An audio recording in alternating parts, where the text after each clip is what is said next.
Hi, Minesh Baxi here, and thanks for watching. We have a local, friendly celebrity politician here for us.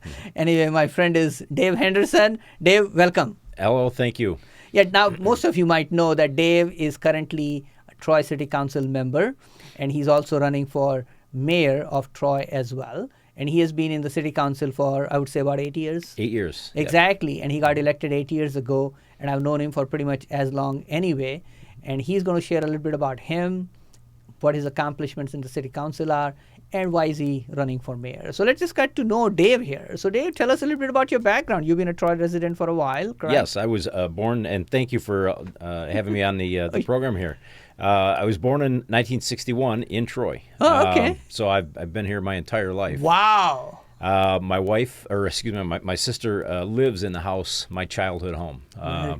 So we haven't moved far from the original homestead. My father was a special ed director for the city of Troy, retired from Troy schools. Sure. I graduated from Troy Athens High School in 1979. Have gone to grade school and middle school through my growing up years.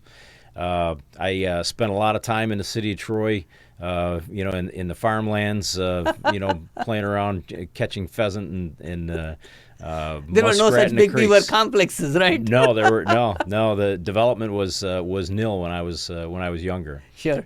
So I've seen a lot of changes in the city of Troy. I have a son now that lives in the city of Troy, my daughter-in-law, and he has 4 wonderful kids. My grandkids, they all go to Troy schools, and they're very proud of Grandpa. They love to see all the things that happen in the city, and right now with the signs all over the yes, yards, they're able to see there. I right. see Grandpa's They see their name all over the city. Yes. So it's been kind of inspiring. In fact, my middle grandson is running for student council right now. Oh, so, wow. Yeah. So he's getting inspiration from trying you. to get inspired.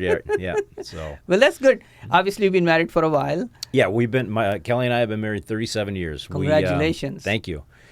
We met at the Kmart store at the corner of 15 Mile and Livernois. 15 and Livernois. Yep. Oh, yeah. Yeah, where MJR Theater Where is. MJR Theater is now, correct. So we both had co-op jobs in high school at Kmart, and we met while we were going to high school, but we didn't go to high school together. So, and then we got married shortly after that and had kids fairly quickly. And my son made me a grandfather at 45 years old, so it was a pretty rapid succession of family. The reason I'm laughing, chuckling, is I became a dad at 40. Right. And I'm only a year younger than you. Yeah. See, that's the path most normal people take. But no, I don't think it's normal. We started Yours very is a better early. plan, I think so. Yeah, we started early, but it's great because we're both, my wife and I are young enough at this point to Correct. just enjoy the heck out of our grandkids. I've got 7. My 7th grandchild is 1 year old, so we enjoy every minute of it. Now tell us a little bit about your occupation. What do you do? Being on city council doesn't pay the bills. That's I'm sure you all know that. Nobody's running for Troy City Council. Nobody's running for Troy Mayor to have a big paycheck. That's Go correct. ahead. So we all have to have jobs, other than the current mayor who's retired. So Yeah, but he's in a different place. different situation, right? Yes. But no, I'm a local residential realtor with. I could say the name of the company or not. You are welcome. This Real is all Estate open One. here. Real Estate One here in Welcome to Troy. promote you. All right. I've been a realtor since 2001, I think is when I got my license. Prior to that, I worked for two different Troy-based companies, Z-Bart Corporation, the rust proofers. Yeah, down the street from here, isn't it? One of them? Exactly. Just a couple blocks, right? Correct. And Kmart Corporation also. I was in fact, working at the 15 in Livernois Kmart. I was a service manager. My excitement in high school was being a mechanic. I loved working on cars, and so that was. I went to a trade school after high school. Got certified as an auto mechanic, and that's really kind of was my path for a career. Excellent. So you are currently practicing as a full-time residential realtor. Yes, yeah. And Very if I good. told you how starting out as a mechanic and becoming a realtor made sense in a progression, you wouldn't even believe it. But it does. Every Well, step I was does. a computer programmer. I don't do that anymore, right? So we all have paths that whatever we choose, right? And again, we live much longer. And because of our productive life, I mean, regardless of whether somebody likes the current president or the people running for president, like Bernie Sanders is 75, 76 years old. I don't know how Trump is and Hillary, they're about the same age in their 70s. They're still going strong. Right. They're all going strong. Right. And I'll tell you, we need to be productive for a long time because we are people who want things to make things happen. Absolutely. So, I hope to be that active at 75. me too, exactly. I've Right. told people I'm not retiring till 75. So again, my life is decent, so I'm not too concerned about my time either. Right. But let's go back to the Troy City Council. You've been on it for 8 years. Are there a couple of things that you would like to mention based on what you have seen? So 8 years, we've seen a lot of really, really good things, and we've seen a lot of really unusual things. So I've had probably 3 or 4 of the most trying scenarios during that 8 years that I think anybody would have to face. And as a community, we come out the other side of that stronger and better for having the experience. And so the good things are easy. Anybody can manage during the good times, right? Yes, I agree. It's the tribulations and the difficulties that really test your mettle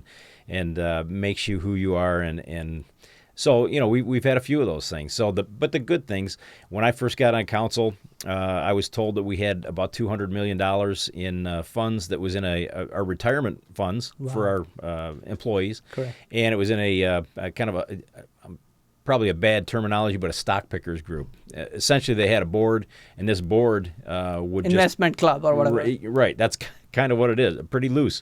And for $200 million, I didn't think that was a real safe place to have. So I got on that retirement board, and within about a year and a half, 2 years maybe, we were able to move that reluctantly in some people's part, but we moved it into a managed account, and we're currently 110% funded in our retirement funds. Wow. So we have done a really good job. The previous way it was done, they did pretty good. But at $200 million, you have to. There's got to be some safety nets there. So well, obviously there's a lot of responsibility, and a lot of communities, councils, cities, corporations, in terms of city structure, states are not doing a good job of it. Right. And you know that very well. Yeah. So good. Anything else other than the retirement fund? So I'm an advocate of I think parents these days need every tool at their fingertips to try to raise their kids clean and healthy. I agree. And so I'm 11 and 16-year-old. So you're in the prime spot for trying to guide them through issues. So correct. I've been an advocate and a standard bearer for no marijuana products in the city of Troy ever. I mean, I don't want to sound like a prude. I've never smoked marijuana. I've never dabbled in any of that. I've been just afraid to death of all that stuff. I don't really need it. I've got other habits and vices, but that's not one of them. High on life. High on life, right. Okay. But again, I think our parents need all the tools at their fingertips to be able to coach their kids, teach their kids the right way. And as a responsible community, we need to keep those products as far away from our kids as possible. So in fact, just this last meeting, we've got a notification that in one of our future meetings to come, probably within the next 1 or 2 meetings, we're going to opt out of the recreational marijuana in the city of Troy. 2 years ago, when it was elected or when it was voted in for statewide, the city of Troy, the residents of the city of Troy, voted it down by about 1,000 votes. Wow. So I think the community has spoken, and we need to keep pushing that forward. So. Well, that's being responsible as keeping the word and obviously keeping the best of what the citizenship wants. So I appreciate that. Yeah. What is making you run as a mayor? Obviously, you've been there for 8 years. You've seen enough things. What's important to you?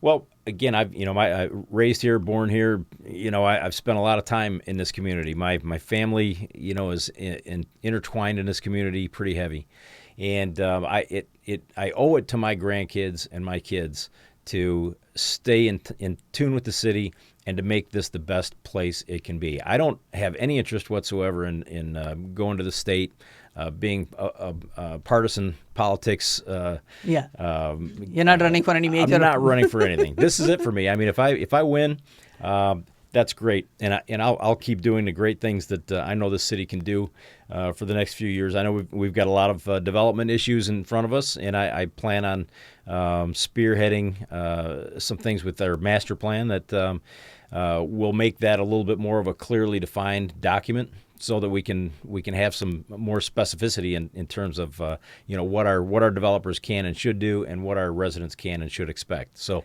I want to fix that.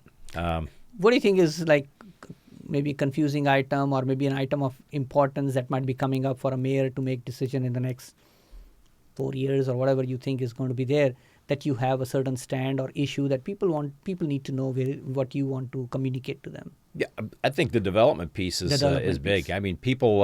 I read Facebook. I look at the Nextdoor app. I see what people are saying about my ideas about development, but a lot of that is misrepresentation. They don't have any idea what my real thoughts are. Yes, I think some of the housing projects that are in front of us are really, really good.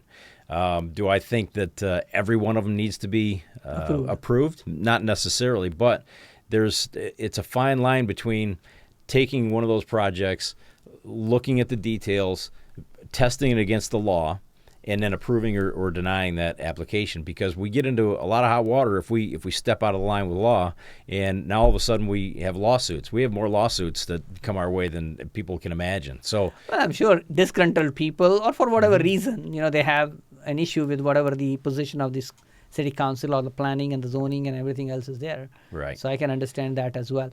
I know I was at the city council meeting the other day, and I ran into one of my neighbors, and they're like, "Hey, why are you here?" She was telling me about a similar issue about development in the community as well. And it's just, I think it's a very big topic. In some places, people are like, no new development. In some places, they're like, all new development. And sometimes it's hard to make that decision. And I'm sure you'll be looking at these things as they come forward to see, hey, which one is going to be an appropriate one for the community as well. You can't stagnate as a community. You have to have development. Development is a good thing. What we have to do is try to figure out what those good things are.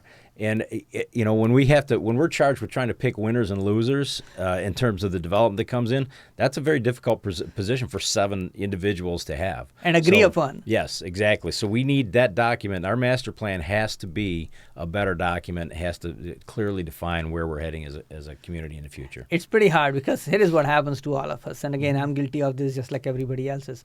We look from a very microscopic point of view of our understanding, and unfortunately sometimes it may not be exactly what is required to make a decision at a bigger scale. Right. And I think that happens. And some people will make decisions in the community as, I'm a parent, so everything is about parenting, so which means schools and this and that. Right.